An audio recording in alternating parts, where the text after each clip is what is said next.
All right, you guys, welcome back to Advent Next. This week, I just want to kind of to prime the pump a little bit for next week because we're having a really exciting conversation with a gentleman named Matthew Korpman. And he wrote a book called Saying No to God.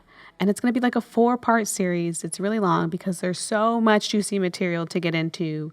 We live in a time where I think people want permission to know where are the boundaries to say no to God. Is there room for me to have my own mind within the context of religion? And this is why I feel like this is so important. So I'm going to kind of give you a little bit of a taste of what next week, but I'm not even going to give you like really a drop in the bucket of what is really there. There's so many gems. There's so much jewelry. I guess that's what you would say. I don't know. There's so many gems in this program because we're looking at the fact that, religion, in so many ways, can be a very fearful endeavor, right? If you look at the premise of the fact that you're entering into a relationship with God, right? Like if I really believe that I'm entering into a relationship with a person who is the most powerful, most knowledgeable, could completely, change the course of my life type person, if I really believe that that's the kind of person that I'm entering into a relationship, then the natural response in many ways can be fear, right? Like this person is able to set the course of my life, allow good things to happen to me, allow bad things to happen to me. And I think there is a bit of just kind of understandableness, right? When we come to that relationship with a sense of fear. Right, especially with a lot of theology, sometimes bad theology, eternal burning torment. That sounds like a pretty scary thing. And so a lot of people's relationship are like, we just got to do what he says. Don't ask any questions. Put your head down. And we just got to get through this crazy thing called life. And, as you mature in your relationship with God, and as we really incorporate these stories of what does it mean for God to have become human? What does it mean that Jesus entered into the world? What did God mean when he looked to Abraham and looked to Moses and he said, these are my friends? And it's because we don't enter into relationships with our friends based on fear, right?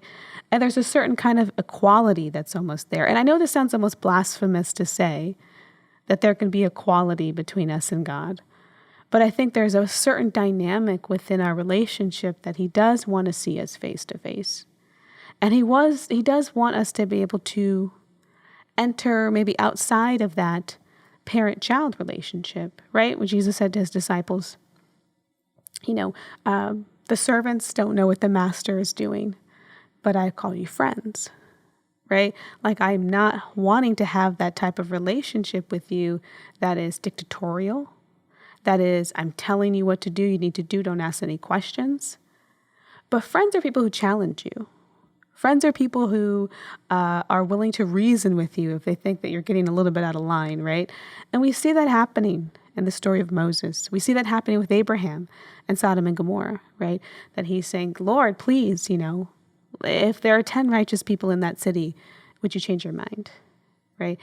And there's this type of challenging that they feel comfortable enough in their relationship with God to kind of question some of his decisions, to question his moral compass, because they feel like they have kind of a superior one in that sense. And not in an arrogant way, but in a sense of I feel like I have a concept of what's good. And I'm thinking this is good in this scenario. And I'm challenging you because if it's not good, if you have a better answer for it, prove me right or prove me wrong. Otherwise, concede to me. And that's a powerful dynamic to enter into with God, right? It's very much along the lines of what you would see in a marriage. And when we talk about the wedding supper of the Lamb, you look at Revelation and you see the New Jerusalem dressed as a bride coming down. And I think that there is a type of equality that God is moving us toward in our relationship with him. And if we get stuck at this servant mentality and we're not able to progress and continue to grow in an understanding where we feel safe in that relationship, where we feel safe enough even at times to challenge him, And we're going to get into that next week, like in greater detail. So I don't want to give away all of the yummy, discoveries that we're going to go on, but I just want to get you guys thinking a little bit. And you're going to have kind of more of facts and information and filled in the next couple episodes. But I just want you to start thinking about your own personal walk with him. Has there been moments in that walk where you felt like, Lord, I know you say this is just, but I don't know. I don't know. I feel like would be more just. I don't know if I completely agree with you on how the Bible portrays this. And what we will come to find as we continue to kind of challenge it in the direction of good, right? Where we continue to challenge our understanding of what good is. And here's the thing. I don't want to go off at a tangent. I don't want to lose my thought. But challenging in the direction of what good is, and why do I say it in that framework, is because some people think that we have been so marred by sin, and what that means is we've been deformed by it. Our moral compass has been so deranged by the fall that we have no concept of what good is. And so the only concept of good that we could have is one that is imposed upon us by somebody else. And I think that there's some truth to that, but it also, kind of removes us from the reality that we were created in the image of God. And that in some sense, there still is a bit of a moral compass, a sense of what we feel is right and wrong. I've been outraged by the injustices that have happened and things that I've seen. And it's not just because somebody told me to feel that way, right? That the types of laws that are good that I have seen in God's law, oh, this is just, this is fair. I can see the reasoning, the rationale behind this. And I begin to become molded by that and allow my moral compass to become molded by that. And when I see injustice, I have a natural reaction to the inhumanity of it. And I think our appetites can be trained too, right? I think you can train yourself to love something. You can train yourself to love the good, and you can train yourself to love the bad. And in that choice and in that training, we're developing a muscle, and we're developing a sense of right and wrong. Now, there are some things that are beyond the scope of what we're able to judge, right? Like God coming down to Job and saying, you have no idea all of the factors that are at play here.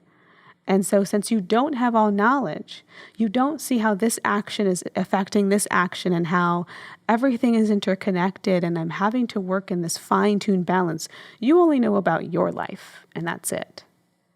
But I'm managing the lives of billions of people and animals and plankton and the ecosystems of oceans and of rainforests, and I'm interacting with everything on a worldwide scale. And so in that situation, to know what good is, sometimes we can know in our own individualistic interactions and interpersonal relationships, but in a macro perspective, what is best for, moving forward, just all the little intricate details of life, we might not have the bigger picture.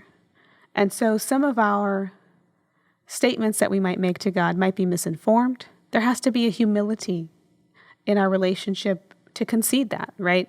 I think kind of the arrogance of, and forgive me, of atheism, right? And not necessarily agnosticism, because that has a bit of a humility of saying I don't know if I can figure out which God is the true God, but the atheism of saying there is no God, it would require you, in order to make that decision, that you would have to be present in every corner of the known world at every minute of every time in order to assess, is God present, right?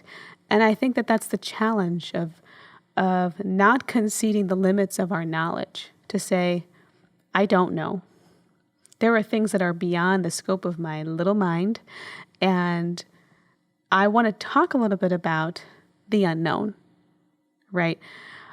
That's going to be a part of what we're going to hit on the podcast. So I do encourage you, next week, it's going to be phenomenal. We're in a 4 weeks 2 weeks, but 4 podcasts of like just amazing material. Because what do we do when we hit the limits of our knowledge? What do we do when we hit the limits of our knowledge? And we'll look at the fact that there is room for faith and there's room for doubt, right? I think when we hit that moment of, I don't know, there will always be the I don't know. That we will always, and if we can't get to that place of honesty within our, within our assessment of the world and with our assessment of whether or not there is a God, right? If we can't concede the fact that there are things that we don't know, then, we're not even aware of our own weaknesses and the limits of what we can know.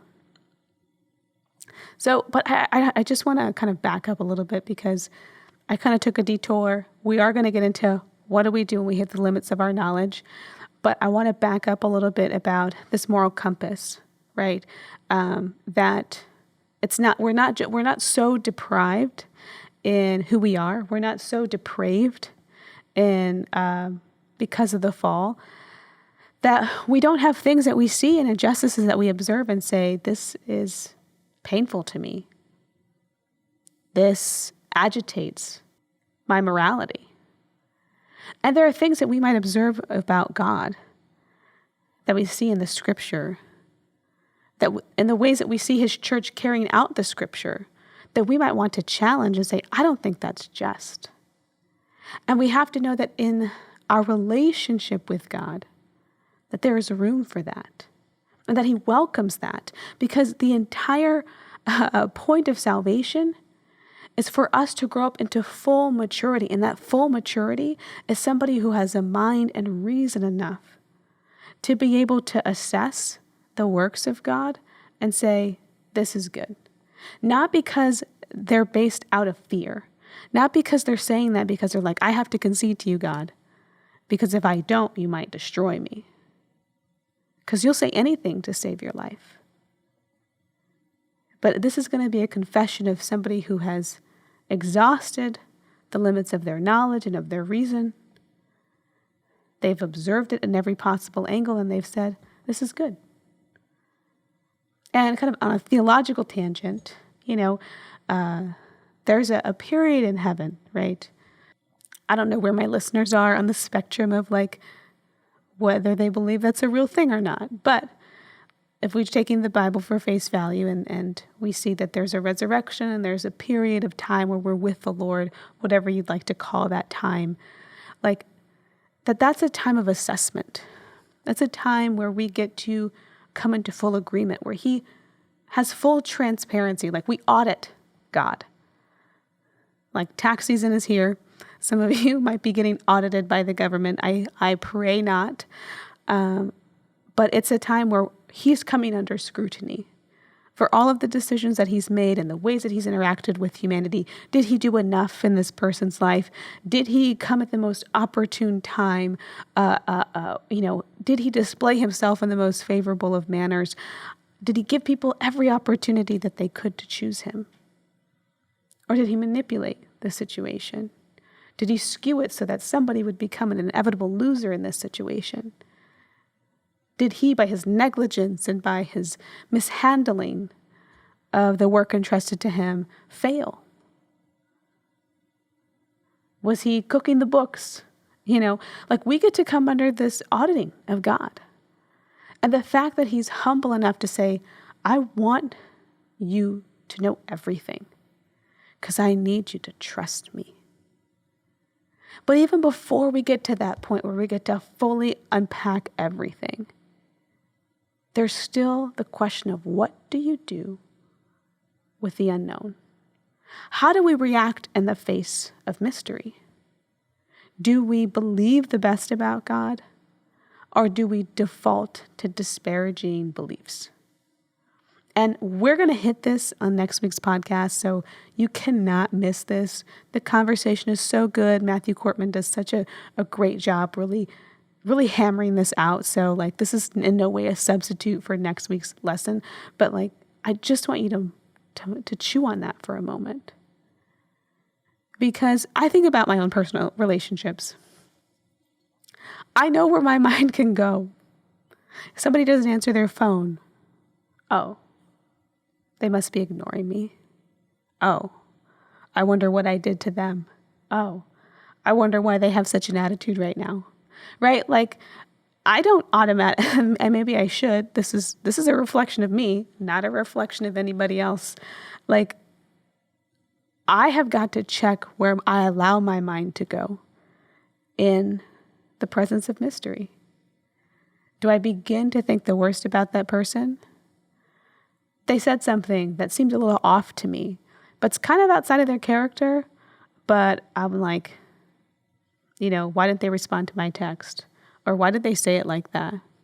Or, oh, so-and-so made this comment about me. Like, that's odd. I can immediately go to the negative and assume the worst, or I can give them the benefit of the doubt. And I think that there's going to be so many situations in our relationship with God that we're going to come to places where we don't have all the answers and we don't know why he did X, Y, and Z. And there is that moment, that space. Why didn't he answer my call? Why didn't he answer my prayers? Why isn't he speaking to me right now? Why did he allow this to happen? That we're trying to answer those questions of who is he? And in Revelation, in chapter 8, it says that before Jesus returns, that there is silence in heaven for the space of a half an hour. And that silence in heaven, I think, is going to be like that sealing moment where there's going to be a divide a very clear divide between those who have faith and those who do not, right? Because what do we do when we don't hear from God?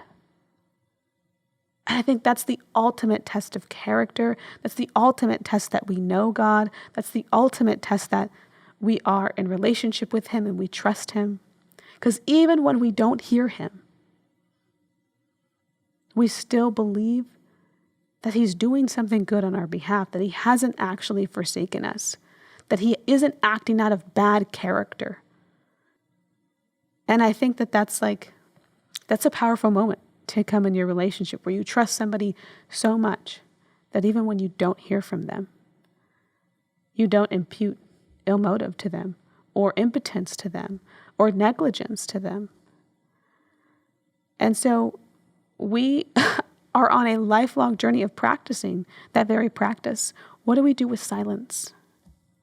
What do we do with the I don't knows? There's a theological issue that you run into. You're studying this out in the Bible, and the answer is, I don't know. I don't know the answer to this right now. Do we default to the side of let's just believe God is very angry? Or do we default to the side of I want to believe that he's gracious. I want to believe that there's love somewhere in here that maybe I'm not seeing. And I think that's just such a important quality of trust. So I'm excited about next week to check out this podcast. And this week is just, what are we doing in those silent moments with God? And also to exercise that space of being able to stand as your own person before him, with your own mind, with your own moral faculties well developed, that you can talk to him as a friend and not be afraid, to trust him, to be willing to reason with him. Because I think God is wanting to have a bride, and you can't wife a subordinate, we even see that in our culture, you shouldn't date your boss, right? That's just bad practice. But to enter into this equality relationship is a completely different thing. And there has to be respect. There has to be deferring. There has to be a lot of communication. And I just want to challenge you guys. Because I know right now, church is not popping, right? Nobody's going to church. Maybe some people are, right? I can't speak for everybody. Church is not an occasion that's really happening. It's still at a Zoom church. And some of our, faith and our theology has been challenged by various social issues that have arisen in our culture, various things that have happened, maybe our own lives. We just have kind of maybe gone a little bit dormant in our faith. And I think a part of it is I in particular, I feel very averse to a relationship in which I feel fear.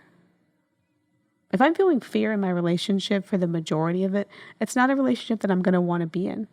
I'm going to want to run from the scriptures rather than run to it.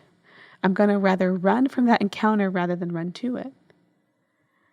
And for me, it's important to get to this place of removing some of these barriers of fear and say, I believe that God is loving, that He is gracious, that there's room for me, that He's not a perfectionist because Jesus is already my perfection, and I cannot improve upon that gift one iota.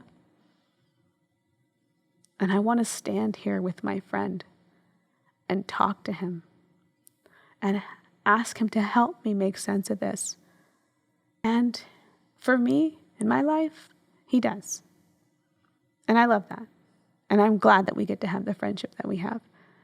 And so just a challenge this week in preparation for next week. You do not want to miss it. It is full of amazing, heady, intellectual, but also very practical stuff. You're going to learn something new. You're going to have fun. You're going to have aha moments, because I did, and I loved it, loved it, loved it. So this is just priming the pump, getting you to think about some things, getting you ready to sink your teeth into something really juicy. And yeah, when you hit mystery, when you meet the unknown, what are you going to do? And who are you going to be? And how are you going to believe differently about God?